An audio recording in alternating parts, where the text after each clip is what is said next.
Hi everyone, আসসালামু আলাইকুম। সাফাস কিচেনে সবাইকে স্বাগত জানিয়ে আজকে একটা রেসিপি শেয়ার করব। আজকে তৈরি করব 10 মিনিটে ঘরোয়া উপকরণ দিয়ে চিকেন ফ্রাই রেসিপি, যেটা আপনারা অতিথি আপ্যায়ন কিংবা বিকেলের নাস্তায় কিন্তু ঝটপট করে 10 মিনিটে এইরকম চিকেন ফ্রাইটা তৈরি করে নিতে পারে। বাচ্চারা কিন্তু খুবই পছন্দ করবে। তাহলে চলেন দেরি না করে দেখে নেই। এইখানে আগে থেকে কিছুটা আমি মাংস নিয়েছি, খুব পরিষ্কার করে পানি ঝরিয়ে নিয়েছি। তারপরে এক গ্লাস লেবুর রস দিয়ে দিলাম। তারপরে এখানে আদা রসুন কাঁচামরিচ বাটা একসাথে দিয়ে দিলাম। তারপরে শুকনো উপকরণগুলো দিয়ে দিলাম: হলুদের গুঁড়া, মরিচের গুঁড়া, ধনিয়ার গুঁড়া, গরম মশলার গুঁড়া, লবণ, তারপরে অল্প পরিমাণে তেল আর 1 চামচ পরিমাণে কর্নফ্লাওয়ার দিয়ে ভালো করে মাখিয়ে নেব। এখন খুব সুন্দর করে মাখানো হয়ে গেছে, দেখতেই পাচ্ছেন। এখন 10 মিনিট আমি রেস্টে রাখবো, যাতে মশলাগুলো খুব ভালো করে চিকেনের ভিতর ঢুকতে পারে। 10 মিনিট পরে চলে আসলাম। দেখতে পাচ্ছেন আগে থেকে একটা প্যানে আমি তেল গরম করতে বসিয়ে রেখেছি। তেলটা গরম হয়ে গেছে যখন, এখন আমি চিকেনের টুকরোগুলো সব তেলের ভিতর দিয়ে দিলাম এক এক করে।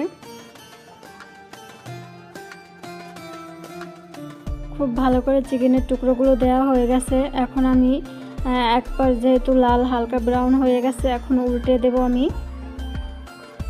খুব সুন্দর করে সবগুলো উল্টে দেওয়া হয়ে গেছে। এখন দোনো পাশ খুব ভালো করে লাল করে ভেজে নেব আমি। দেখতেই পাচ্ছেন খুব সুন্দরভাবে কিন্তু উল্টে পাল্টে আমি ভেজে নিতে আসি।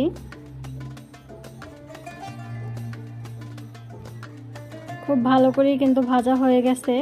এই যে দেখেন খুব সুন্দরভাবে ক্রিস্পি ক্রিস্পি দেখাচ্ছে। এখন আমি নামিয়ে নেব। খুবই লোভনীয় দেখাচ্ছে, কিন্তু কালারটা খুবই সুন্দর এসেছে। বাচ্চারা কিন্তু খুবই পছন্দ করবে। এই বর্ষার সিজনে কিন্তু এরকম আপনারা ঝটপট করে 10 মিনিটই ঘরোয়া উপকরণ দিয়ে তৈরি করে নিতে পারেন চিকেন ফ্রাই, যেটা বেশি কোনো মশলার দরকার হয় না। ঘরোয়া উপকরণ দিয়ে তৈরি করে নেওয়া যায়, আর খেতে কিন্তু অসম্ভব মজার হয় এই চিকেন ফ্রাইটা। অবশ্যই একবার ট্রাই করবেন এবং কমেন্টে জানাবেন যে আপনাদের কাছে আমার রান্নাগুলো কেমন লাগে। যদি ভালো লাগে তাহলে চ্যানেলটাকে সাবস্ক্রাইব করবেন। ধন্যবাদ। সবাই ভালো এবং সুস্থ থাকবেন। আল্লাহ হাফেজ।